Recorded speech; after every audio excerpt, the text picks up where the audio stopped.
Consider Joseph of Arimathea. He was a member of the Jewish council, a prominent member of society. John tells us that he was a disciple of Jesus, though a secret one, because of his fear of the Jews. Once Pilate condemned Jesus to death, anyone who was friends with Jesus could have been in danger. With Christ gone, it would have been easy for Joseph to retreat from following Jesus. But notice that Mark says Joseph went boldly to Pilate and asked for the body of Jesus. Can you see how that was brave? It would have been easy for Joseph to say, since Jesus is dead, I'm not going to associate myself with him. But instead, he publicly went to Pilate and demonstrated his connection to Christ. Where did Christ's disciples go after his death? Actually, they didn't go anywhere. We know this because they were still around Sunday morning for the resurrection.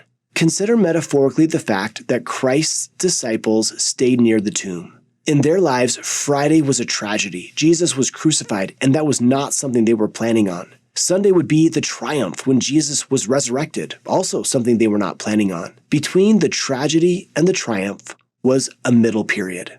Sometimes we jump straight from the crucifixion to the resurrection, but I think it's important for us to sit in the middle period for a moment or two, because a lot of our lives are spent in the middle. Something bad has happened to you. You have faith and hope that eventually the wrongs are going to be made right, that things are going to turn out, but they haven't turned out yet.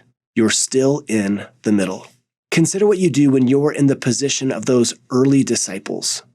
Max Lucado asks believers, when it's Saturday in your life, how do you react? When you are somewhere between yesterday's tragedy and tomorrow's triumph, what do you do? Do you leave God or do you linger near him? In this critical moment, many of the Savior's followers stayed, setting a powerful example for each of us. Elder Joseph B. Worthland declared, each of us will have our own Fridays, those days when the universe itself seems shattered and the shards of our world lie littered about us in pieces. We will all experience those broken times when it seems we can never be put together again. We will all have our Fridays. But I testify to you in the name of the one who conquered death, Sunday will come. In the darkness of our sorrow, Sunday will come. No matter our desperation, no matter our grief, Sunday will come.